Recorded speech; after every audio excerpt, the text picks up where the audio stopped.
নমস্কার বন্ধুরা, আজকে আমি কুয়াশের ঘন্ট বানাবো। প্রথমে আমি কুয়াশটাকে ছুলে নিচ্ছি, এবার আমি মেশিনের সাহায্যে কুচি কুচি করে নেব। হয়ে গেল, দেখুন কি সুন্দর করে নিয়েছি। এবার আমি একবার ধুয়ে নেব। ধুয়ে নিলে যে কুয়াশে যে আঠা আঠা একটা কি থাকে সেটা বেরিয়ে যায়, সাদা সাদাটা। ধুয়ে নিয়ে এইদিকে আমি কড়াইটা বসিয়ে দিয়েছি।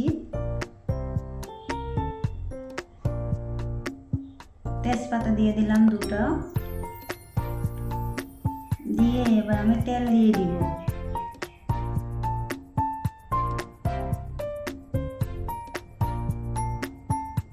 আর একটু তেল দিব, একটু কম হবে।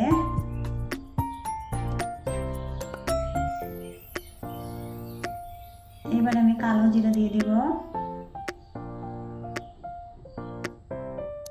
এবার আমি 3টা লঙ্কা দিয়ে দিব, কাঁচা লঙ্কা, এটা শুকিয়ে গিয়েছে।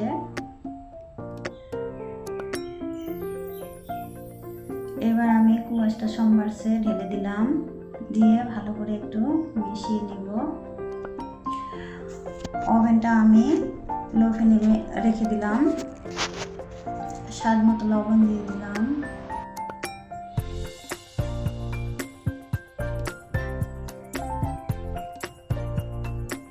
এবার কালারের জন্য হলুদ দিয়ে দেব।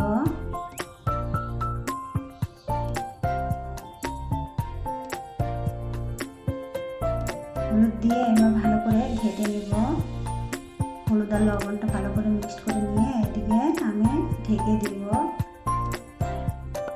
দিয়ে আমি মুগের ডালটা ভাজতে ভুলে গিয়েছিলাম, মুগের ডালটা এবার ভেজে নেব। মুগের ডালটা আমার ভাজা হয়ে গিয়েছে। এবার ঢাকনটা সরিয়ে আমি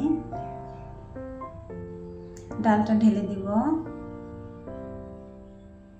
এবার ভালো করে আমি মিক্সড করে নিয়ে ঢেকে দিব। ঢেকে দিয়েছিলাম, আবার ঢাকনাটা সরিয়ে নিয়ে আবার ভালো করে ঘেটে নেব। আদা কুচিয়ে রেখেছিলাম, আদাটা দিয়ে দিলাম। কোচানো আদাটা দিয়ে ভালো করে এবার আমি ঘেটে নেব।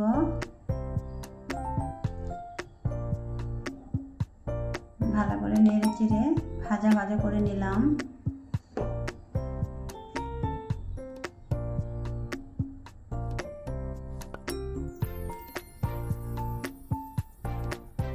ভালো করে ভাজা ভাজা করে নিয়ে এবার আমি ভাজা জিরার গুঁড়ো দিয়ে দিব।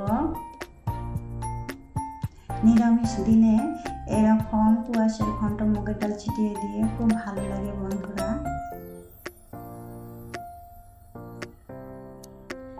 আপনারাও এভাবে বাড়িতে বানিয়ে খাবেন, দেখবেন খুব ভালো লাগবে।